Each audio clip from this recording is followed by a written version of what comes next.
Virtual এক অনুষ্ঠানে স্বৈরাচার শেখ হাসিনার বক্তব্য দেয়াকে কেন্দ্র করে বুধবার রাতে ধানমন্ডি ৩২ নম্বরে শেখ মুজিবুর রহমানের বাড়িতে ভাঙচুর ও বিক্ষোভ করেছে ছাত্র জনতা। বৃহস্পতিবার অন্তর্বর্তী সরকারের পক্ষ থেকে এ ঘটনায় বিবৃতি দেয়া হয়েছে। এতে বলা হয়েছে, গত ৬ মাসে ৩২ নম্বর বাড়িটিতে কোনো ধরনের আক্রমণ ধ্বংসযোগ্য হয়নি।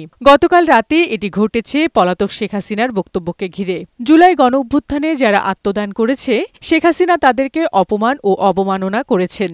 শহীদদের মৃত্যু সম্পর্কিত অবান্তর, আজগুবি ও বিদ্বেষমূলক কথা বলে পলাতক শেখ হাসিনা জুলাই গণঅভ্যুত্থানকে অবজ্ঞা করেছেন ও অশ্রদ্ধা জানিয়েছেন।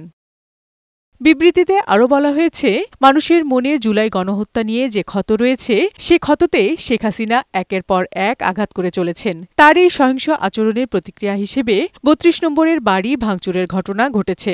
মানবতা বিরোধী অপরাধের ওয়ারেন্টভুক্ত আসামি শেখ হাসিনা বক্তব্য দেয়া থেকে বিরত থাকলে এমন ঘটনার পুনরাবৃত্তি এড়ানো সম্ভব।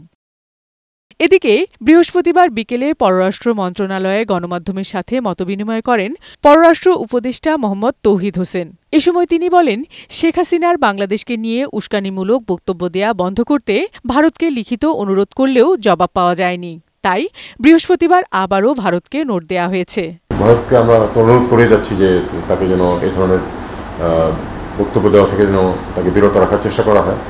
আমরা দেখব যে কি ঘটে এবং কতটুকু তারা পদক্ষেপ নেয়, সেই অনুযায়ী আমাদেরকে পরবর্তী পদক্ষেপ নিতে হবে। শেখ হাসিনার উস্কানিমূলক বক্তব্যের কারণে ছাত্র জনতার মাঝে ক্ষোভের বহিঃপ্রকাশ ঘটে। তাই ধানমন্ডি ৩২ সহ বিভিন্ন স্থানে হামলা, ভাঙচুর, অগ্নিসংযোগের ঘটনা ঘটেছে বলেও মন্তব্য করেন তিনি। বিউটি সমাদ্দার, বৈশাখী সংবাদ, ঢাকা।